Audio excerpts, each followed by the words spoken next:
Hello friends, welcome back to Chikku Meku family.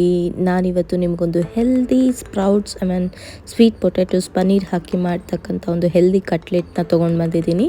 So first ನಾನಿಲ್ಲಿ green moong sprouts, ಕಡಲೆಕಾಳು ಮತ್ತು ಬಟಾಣಿನ ಬೇಯಿಸಿಟ್ಕೊಂಡಿದ್ದೀನಿ. ಅದನ್ನು ನೀವು ಮಿಕ್ಸಿಯಲ್ಲಿ ಪಲ್ಸ್ ಮೋಡಲ್ಲಿ ಆದರೂ ರುಬ್ಕೋಬೋದು, ಇಲ್ಲಾಂದರೆ ಈ ಥರ ಗ್ರೇಟರಲ್ಲಾದರೂ ಹಾಕಿ ತರಿಯಾಗಿ ರುಬ್ಕೊಂಡು ಒಂದು ಬೌಲಲ್ಲಿ ಹಾಕ್ಕೋಬೇಕು. ಈಗ ನಾನಿಲ್ಲಿ ಸೈಡಲ್ಲಿ ಈರುಳ್ಳಿ, ಬೀಟ್ರೂಟು ಮತ್ತು ಪನ್ನೀರನ್ನ ಕೂಡ ಗ್ರೇಟ್ ಮಾಡಿ ಇಟ್ಕೊಂಡಿದ್ದೀನಿ. ಸೊ ನೀವು ನೋಡ್ತಿರ್ಬೋದು ಆಲ್ರೆಡಿ ರೆಡಿ ಇದೆ.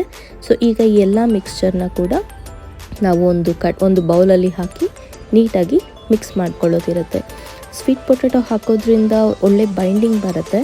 ಸೊ ನಾನು ಯಾವ್ದು ಎಷ್ಟೆಷ್ಟು ಹಾಕಬೇಕು ಅಂತ ಸ್ಟಾರ್ಟಿಂಗ್ ಸ್ಲೈಡಲ್ಲೇ ಹಾಕಿದ್ದೀನಿ. ದಯವಿಟ್ಟು ಒಂದು ಸತಿ ಪಾಸ್ ಮಾಡಿ ನೋಡಿ. ನಾನು ಇದಕ್ಕೆ ರುಚಿಗೆ ತಕ್ಕಷ್ಟು ಉಪ್ಪು, ಖಾರ ಮತ್ತು ಒಂಚೂರು ಹುಳಿ ಬರೋದಕ್ಕೋಸ್ಕರ ಆಮ್ಚೂರ್ ಪೌಡರ್ನ ಹಾಕ್ತಿದ್ದೀನಿ. ನೀವು ಬೇಕಿದ್ದರೆ ಸ್ಕಿಪ್ ಕೂಡ ಮಾಡ್ಕೋಬೋದು. ಇಷ್ಟೇ.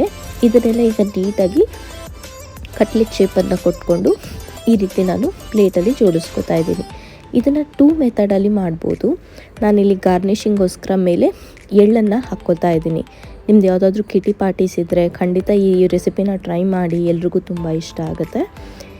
ಈಗ ನಾನಿಲ್ಲಿ ಒಂದು ನಾನ್ ಸ್ಟಿಕ್ ತವ ಇಟ್ಕೊಂಡು ಅದರ ಮೇಲೆ ಗ್ರೀಸಿಂಗೋಸ್ಕರ ಒಂದು ದೊಡ್ಡ ಸ್ಪೂನಷ್ಟು ಎಣ್ಣೆನ ಹಾಕ್ಕೊಂಡು ಈ ಥರ ಸ್ಪ್ರೆಡ್ ಮಾಡ್ಕೊತಾ ಇದ್ದೀನಿ. ಸೊ ಪ್ಯಾನ್ ಕಾದ್ಮೇಲೆ ನಾವು ಮಾಡಿ ಇಟ್ಕೊಂಡಿದ್ವಲ್ಲ ಕಟ್ಲೆಟ್ಸು, ಅದನ್ನೆಲ್ಲ ಒಂದು ಸತಿ ಈ ಥರ ಇಟ್ಕೋಬೇಕು. ಎರಡೂ ಕಡೆ ಒಂದು 2ರಿಂದ 3 ನಿಮಿಷ ಪ್ಲೇಟ್ ಮುಚ್ಚಿ ಬೇಯಿಸ್ಕೋಬೇಕಾಗತ್ತೆ. ಸೊ ನಾನು ನೋಟಿಸ್ ಮಾಡಿದ್ದೇನು ಅಂತಂದರೆ, ಇಲ್ಲಿ ಬೈಂಡಿಂಗ್ ಎಲ್ಲ ಪ್ರಾಪರಾಗಿ ಬಂದಿತ್ತು, ಶೇಪ್ ಎಲ್ಲ ಇತ್ತು, ಆದರೂ ಇದು ಸ್ವಲ್ಪ ತವೆಗೆ ಅಂಟ್ಕೋತಾ ಇತ್ತು. ಹಾಗೆ ಸಿಕ್ಕಾಪಟ್ಟೆ ಸಾಫ್ಟಾಗಿ ಬಂದಿತ್ತು.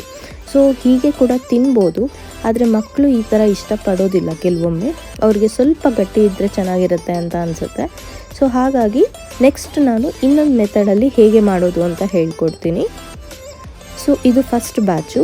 ನಾನು ಇದಕ್ಕೆ ಬೇರೆ ಯಾವುದೇ ರೀತಿಯ ಇಂಗ್ರೀಡಿಯೆಂಟ್ಸ್ ಹಾಕ್ತೀರಾ ಮಾಡಿದ್ದು. ಸೊ ಈಗ ಅದೇ ಒಂದು ಬ್ಯಾಟರ್ಗೆ ನಾನು ಸ್ವಲ್ಪ ಆಲ್ಟ್ರೇಷನ್ ಮಾಡ್ತಿದ್ದೀನಿ. ಏನಿಲ್ಲ, ಒಂದು 2 ಸ್ಪೂನಷ್ಟು ಅಥವಾ ಕ್ವಾಂಟಿಟಿ ಎಷ್ಟಿದೆ ಅಂತ ನೋಡಿಕೊಂಡು ಅದಕ್ಕೆ ಒಂಚೂರು ಕಡಲೆ ಹಿಟ್ಟನ್ನು ಮಿಕ್ಸ್ ಮಾಡ್ಕೊಳ್ಳಿ. ಕಡಲೆ ಹಿಟ್ಟು ಹಾಕೋದ್ರಿಂದ ಏನಾಗುತ್ತೆ ಅಂದರೆ ಹಿಟ್ಟು ಒಂದಕ್ಕೊಂದು ನೀಟಾಗಿ ಅಂಟ್ಕೊಳ್ಳುತ್ತೆ. ಹಾಗೆ ಇದು ಸಿಕ್ಕಾಪಟ್ಟೆ ಮುಟ್ಟಿದ್ರೆ ಮುರಿದೋಗೋ ಥರ ಇರೋದಿಲ್ಲ, ಸ್ವಲ್ಪ ಸಾಫ್ಟಾಗಿ ನೀಟಾಗಿ ಬರುತ್ತೆ. ಸೊ ಸೆಕೆಂಡ್ ಮೆಥಡಲ್ಲಿ ಕಡಲೆ ಹಿಟ್ಟು ಹಾಕ್ಕೊಂಡ್ಮೇಲೆ ಕೂಡ ನಾನು ಸೇಮ್ ಮೆಥಡಲ್ಲಿ ಕಟ್ಲೆಟ್ ಶೇಪ್ನ ಮಾಡ್ಕೋತಾ ಇದ್ದೀನಿ.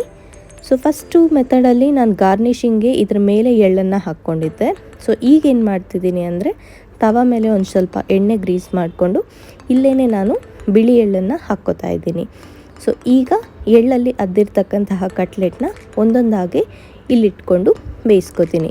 ನಿಮಗೆ ಮೇಲೆ ಹಾಕಿರ್ತಕ್ಕಂಥ ಎಳ್ಳು ಒಂದು ಸ್ವಲ್ಪ ರೋಸ್ಟ್ ಆಗಿದೆ ಅನಿಸಿದ್ರೆ ಸಾಕು. ಸಿನ್ಸ್ ಇದೆಲ್ಲ ಆಲ್ರೆಡಿ ಬೆಂದಿರೋ ಇಂಗ್ರೀಡಿಯೆಂಟ್ ಆಗಿರೋದ್ರಿಂದ ಜಸ್ಟ್ ಟೆಕ್ಸ್ಚರ್ ಮತ್ತು ಟೇಸ್ಟ್ಗೋಸ್ಕರ ನಾವು ಈ ಥರ ಬೇಕ್ ಮಾಡ್ಕೋತಾ ಇದ್ದೀವಿ. ಸೊ ಈ ಥರ ಎರಡೂ ಕಡೆ ನೀಟಾಗಿ ಒಂದು ಸ್ವಲ್ಪ ಲೈಟ್ ಬ್ರೌನ್ ಬರೋವರೆಗೂ ರೋಸ್ಟ್ ಮಾಡ್ಕೋಬೇಕಾಗಿರುತ್ತೆ. ಸೊ ಇದನ್ನು ಕೆಚಪ್ ಜೊತೆ ಸರ್ವ್ ಮಾಡ್ಬೋದು, ಇಲ್ಲ ಪುದೀನ ಕೊತ್ತಂಬರಿ ಚಟ್ನಿ ಜೊತೆ ಸರ್ವ್ ಮಾಡ್ಬೋದು, ಅಥವಾ ಹಾಗೆ ಕೂಡ ಟೀ ಟೈಮ್ ಸ್ನ್ಯಾಕ್ ಆಗಿ ತೊಗೊಳ್ಬೋದು. ಕಂಪ್ಲೀಟ್ಲಿ ಪ್ರೋಟೀನ್ ಪ್ಯಾಕ್ಡ್ ಅಂತಲೇ ಹೇಳ್ಬೋದು.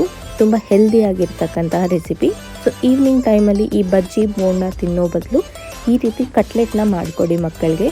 ಆರೋಗ್ಯಕ್ಕೂ ಒಳ್ಳೆಯದು, ಎಣ್ಣೆ ಕೂಡ ಕಮ್ಮಿ ಇರುತ್ತೆ, ಟೇಸ್ಟು ಇರುತ್ತೆ. ಸೊ ಇವತ್ತಿನ ರೆಸಿಪಿ ಇಷ್ಟ ಆಗಿದೆ ಅನ್ಕೋತೀನಿ.